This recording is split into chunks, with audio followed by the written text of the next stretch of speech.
crashed Bugatti Chiron isn't supposed to go back on the road. At least that's what many people believed. Then a British automotive... I'm so close to rebuilding the $6 million Bugatti Chiron Persport. But there's one thing now that's really slowing us down. I can't believe that's how it comes up. And that is body panels. Since Bugatti decided early on they wasn't going to sell us any parts for this car. We just don't think it's safe. The automotive creator bought one of the most expensive damaged hypercars in the world and decided to challenge that idea on camera. What followed wasn't just a restoration story. It became one of the most debated subjects in the automotive world, raising real questions about repair costs, exclusive parts, transparency in marketing, and who really controls what happens after a $1 million car is sold. By the end of this video, you'll know exactly why this story matters, how it unfolded, and what it reveals about the relationship between luxury car brands and the people who actually own their cars. Matt Armstrong launched his YouTube channel in 2014. He started where most car enthusiasts start, not with $1 million machines, but with crashed and damaged vehicles that most people would walk away from. His approach was simple. Buy a wrecked car, document the entire rebuild process on camera, and let the audience watch every step. No cuts, no shortcuts, just the real work. Over time, that approach built something. Armstrong grew an audience of over 500,000 subscribers, a following that trusted him precisely because he showed his work. He wasn't a polished presenter reading from a script about cars he'd never touched. He got his hands dirty, and people respected that. His content escalated as his channel grew. Performance cars gave way to supercars. The stakes got higher, the machines got more expensive, and the audience got bigger. Which is how he eventually ended up staring down one of the most complex automotive engineering projects any independent creator had ever attempted. To understand why the Chiron became such a focal point, you need to understand what that car actually is. Bugatti as a company traces back to 1909 when Italian automobile designer Ettore Bugatti founded the brand in Molsheim, Alsace, France. Over a century later, the company still operates from that same region, and it still builds cars the way it always has. By hand, in extremely small numbers, for an extremely small group of buyers. The Bugatti Chiron carries a starting price of approximately $3 million. That figure alone separates it from almost every other car ever built. But the price tag isn't just about status.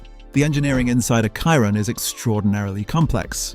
The Bugatti Veyron, the Chiron's predecessor, could accelerate from 0 to 60 miles per hour in 2.5 seconds.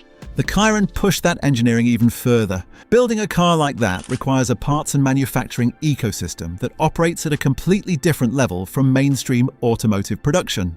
Low production volumes mean fewer parts are made. Fewer parts made means each one costs significantly more. And when something goes wrong with a car built this way, the repair process doesn't look anything like what you'd experience at a regular workshop. That is the world Armstrong decided to step into. When Armstrong published critical content about Bugatti's marketing strategies in 2021, it ignited a conversation that went well beyond one YouTube video. His position was built around a core argument that transparency matters in the automotive world, especially when the cars being sold cost millions of dollars and the marketing around them presents a very specific version of reality.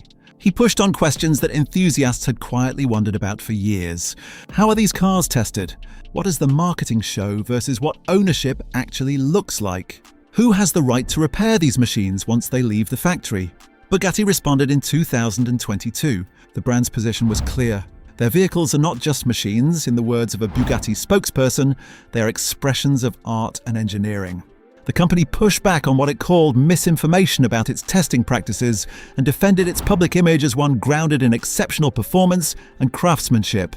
But here is where the story becomes genuinely complicated, and where different perspectives deserve to be heard fairly. Bugatti's argument about repair costs isn't purely about protecting a brand. Low production volumes create real engineering constraints. When you build a handful of cars per year rather than hundreds of thousands, every component in that car has a development and manufacturing cost that gets spread across far fewer units. Safety engineering on a car capable of the speeds a Chiron reaches operates at a different standard than what applies to ordinary vehicles. The brand's position is that some repairs require factory involvement precisely because the margin for error is effectively zero. Armstrong's counterposition, and the position of many in the independent repair community, is that ownership should mean something. If you spend $3 million on a car, the argument goes, you should have the right to decide how that car is repaired, and by whom. This connects to a much wider right-to-repair discussion that extends far beyond hypercars, touching everything from agricultural equipment to consumer electronics. Neither argument is without merit. Both carry real weight, and that tension is exactly what made this story so compelling to so many people. By 2023, the conversation had drawn millions of views and spread well beyond the automotive enthusiast community. People who had never considered buying a Bugatti, who would never be in a position to consider it, found themselves engaged in the debate. The creator economy had collided with one of the most exclusive luxury brands on earth, and the result was a public discussion that neither side had fully anticipated. What the internet reacted to wasn't just the technical details, it was the broader question underneath them. Who has the final say over an object once it's been sold? This story was never really just about a Bugatti.